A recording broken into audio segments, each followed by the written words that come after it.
What's going on? This is To Be Continued With. And as always, I'm your host, Mike, and today's episode is taking us back to a long time ago in a galaxy far, far away. The third season of The Mandalorian is here, and Star Wars fans are very happy to catch up with Din Djarin and Grogu and reconnect to see what adventures lies ahead for this dynamic duo. Now, since we are breaking down each and every episode from the latest that Disney Plus and Lucasfilm has to offer, I need you to do me one favor. Make sure that you hit that bell and subscribe so that you're up to date with our current and latest content. Also, the title track is named Duo 2, produced by none other than Bobcat the Legend. So with everything being in place, let's cue up the intro and get things started.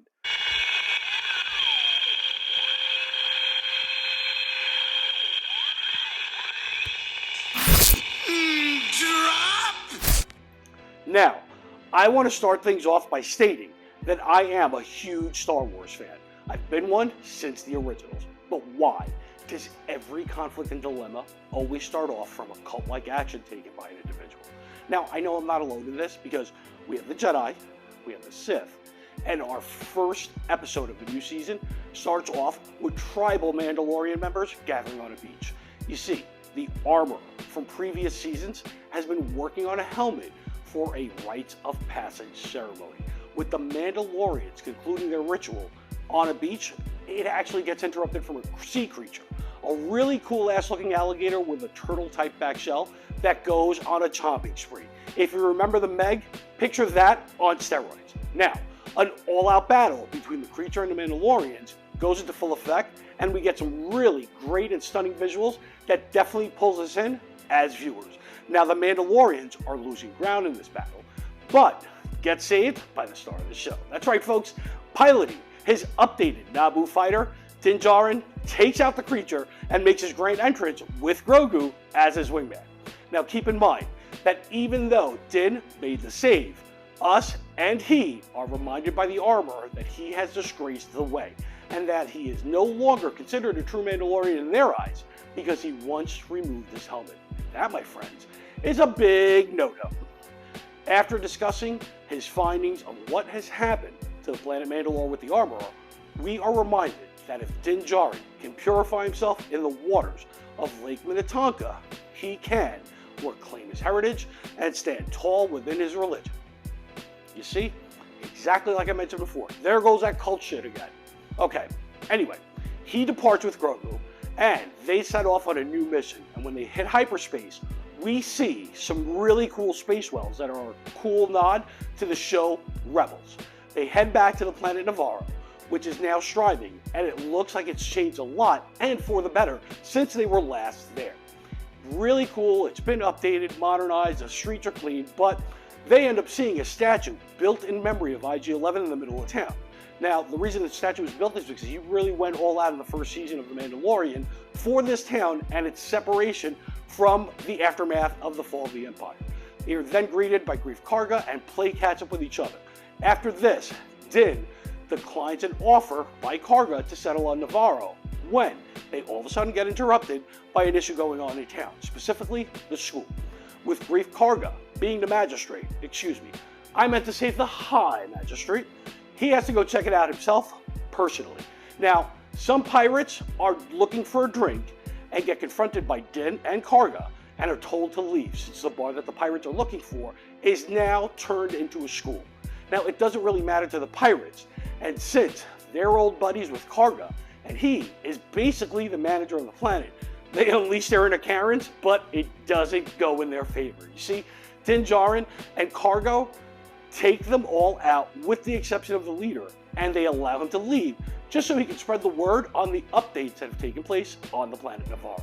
You see, when Karga was asking Din Djarin to settle on Navarro, it was because the place was striving so quick and rapidly that they needed to establish some law and order, and Karga thought that Din could handle it as being the new marshal. He obviously declines and only asks for one favor.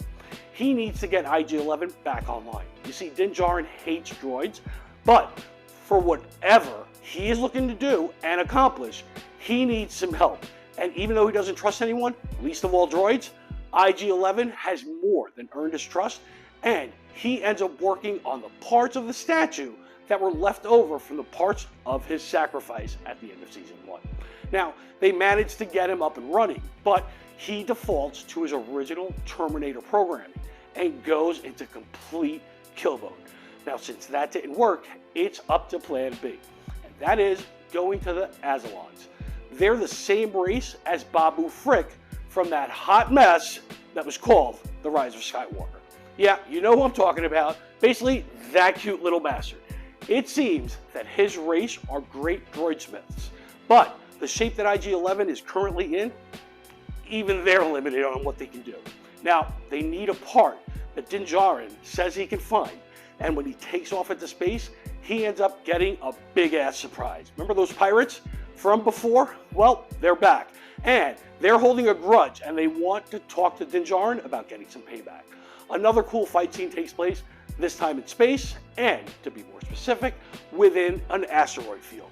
Now, Din Djarin starts pulling off some really sweet-ass maneuvers, but we see that he got played, since he pulls around an asteroid when chasing one of the pirates, only to come face-to-face with a big-ass ship. It kind of looks like the one from Thanos from Endgame. There you go, in Infinity War. Dang Ferret, look, long story short, the pirate's name is Gorian Shard, and he looks to have our boy locked in his sights. But Din simply goes into ludicrous speed, and he flies right past the pirates and calls it a day for the escape.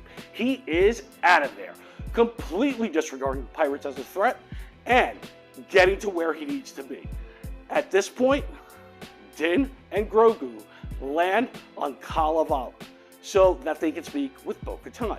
I don't know if you remember her, but at this point, she commands nothing and rules an empty castle, because without the Darksaber, everything crumbled for her.